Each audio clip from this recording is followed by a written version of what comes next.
Welcome everyone to a very special episode of CowTown Cats Lacrosse podcast. I'm Nicholas, joined by Andy. Hello, hello. And we are here live at Dickey's Arena today to talk about the upcoming Panther City Lacrosse season. You ready? Oh, I'm ready. All right, let's go.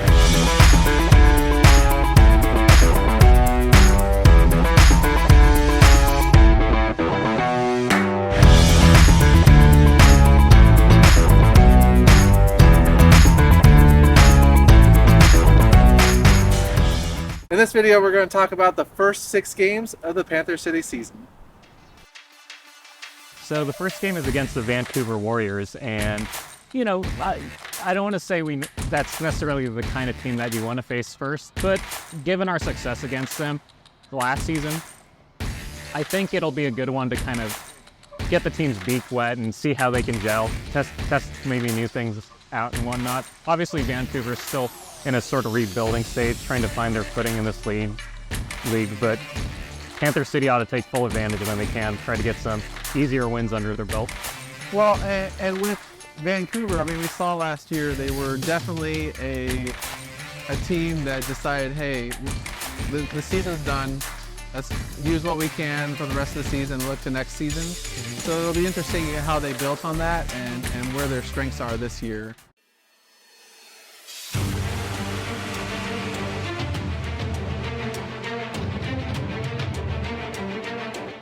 Well, that of course leads us to their. That's the first week of the season. Yeah. The next game, home opener, Sunday afternoon against the Las Vegas Desert Dogs.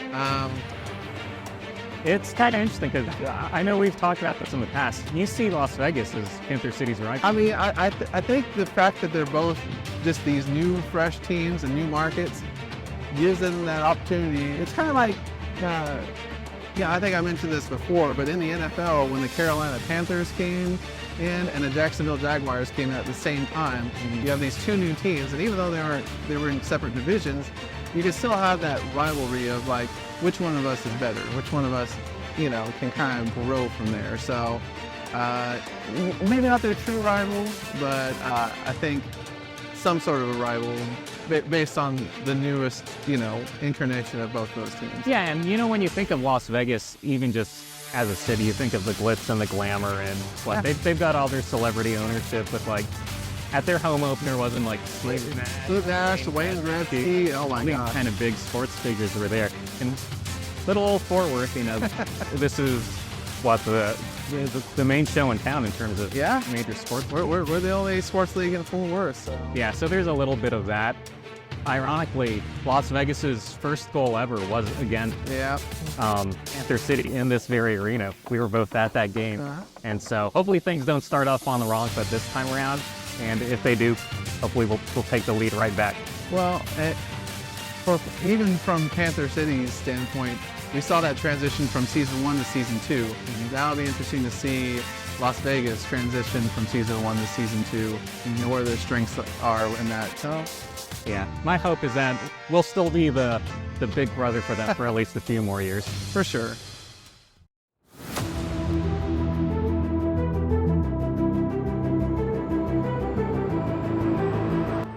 The following game against the Desert Dogs, our next home game on the 22nd is against the Toronto Rock. And we did not face the Rock last season. They did have a big off-season change-up with the retirement of Dan Dawson.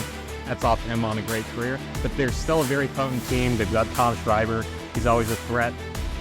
It'll be interesting since this is really the first what you would call elite Eastern team that we faced. Last year, I think we played Albany. We didn't play Georgia last year, but yeah, between Albany and the New York Riptide, we didn't see Toronto, so they are known for their defense, so it'll be interesting to see how our promising sky's the limit offense does against them. Well, and not only that, but like they've been a strong playoff team the last few years, so it's kind of interesting to get that, test pretty early in the season. But yeah, Toronto Rock coming in from the East Coast. It'll be interesting to see how they get used to Texans. Yes.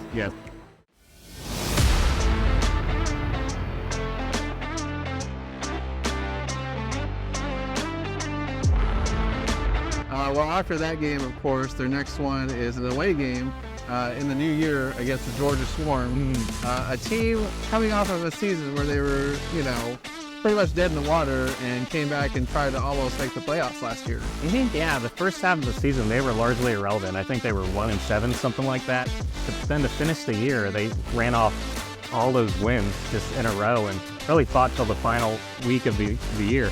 So it'll be nice to see Jeremy Thompson again. This will be our first game since he was traded away to Georgia, but now he's playing with brothers Miles and Lyles. So it'll be fun to see him probably take a few face-offs for old time's sake, but hopefully we'll be scoring most of the goals. Well, not only that, but yeah, you mentioned the Thompson brothers. I think this will be not bittersweet, but it'll be nice to see kind of an old familiar face, to go against. So.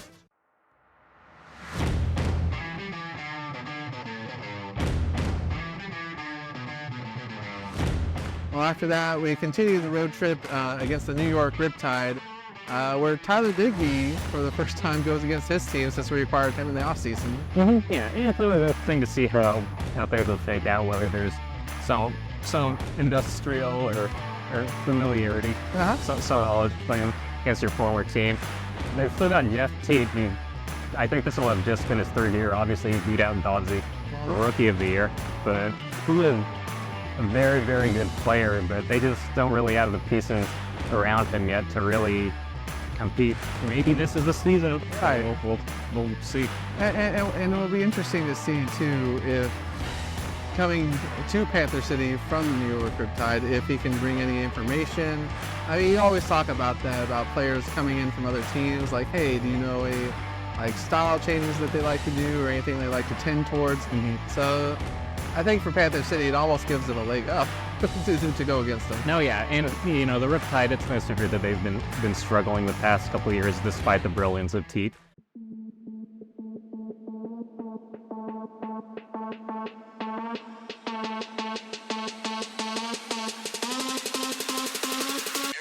And then I think the next away game after that, The Desert Dog, this one in glorious Las Vegas.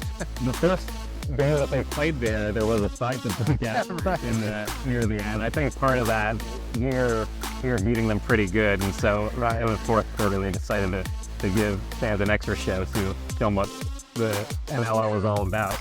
It might seem to depend on how the first game against the Desert Dog in Fort Worth goes to kind of gauge how they're going to do in that one. Interesting enough, last year, the first game here against Las Vegas was competitive.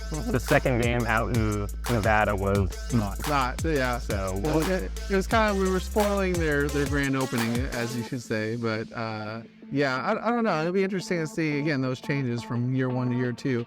I actually got a chance to check out that arena over the summer, and I mean, it is a nice arena too, so I think they got a good setup there in Las Vegas. Yeah, indeed, and it's another, like Fort Worth, a non-traditional lacrosse market, so you only want to see the team do well there and help build the sport across the country.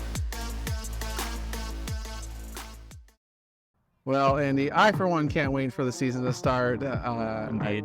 I know it's been kind of a weird off season of like, hey, when can we go to games again? But thank you all for listening. Thank you all for watching. Be sure to follow us on Facebook, Instagram, Twitter, or X, or whatever you call it. Yeah, whatever floats your boat. And be sure to check our videos out on YouTube. I am once again Nicholas. And I am preseason Andy. Oh, preseason Andy. Yeah, and we'll see you guys next time. Cheers, y'all.